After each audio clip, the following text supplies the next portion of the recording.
বোন, আপনি প্রশ্ন করলেন যে মুসলিমরা কেন ফটো তুলতে পারে না।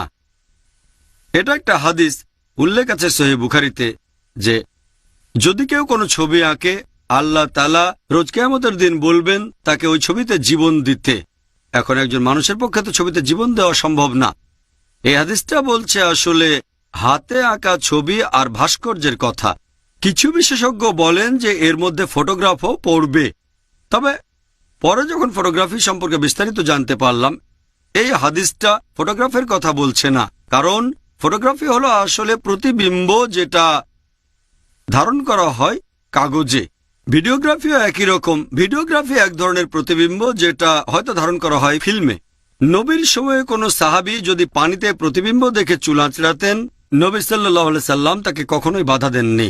তিনি কখনো মুসলিমদের আয়না দেখতে নিষেধ করেননি।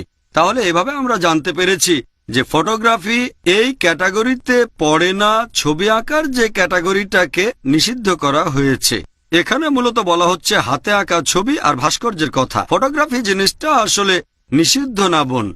তবে এখানে আমাদের এটা দেখতে হবে যে কোন উদ্দেশ্যে সেটা ব্যবহার করছি।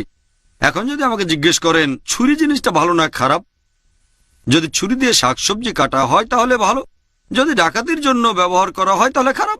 একইভাবে ফটোগ্রাফির ব্যাপারেও যদি ফটোগ্রাফি ব্যবহার করেন কোনো ভালো উদ্দেশ্যে তাহলে অবশ্য অনুমতি আছে। তবে যদি ফটো ব্যবহার করেন খারাপ উদ্দেশ্যে, যেমন পর্নোগ্রাফি, অশ্লীলতা ইত্যাদি, তাহলে ইসলামে এটা নিষিদ্ধ। আশা করি উত্তরটা পেয়েছেন।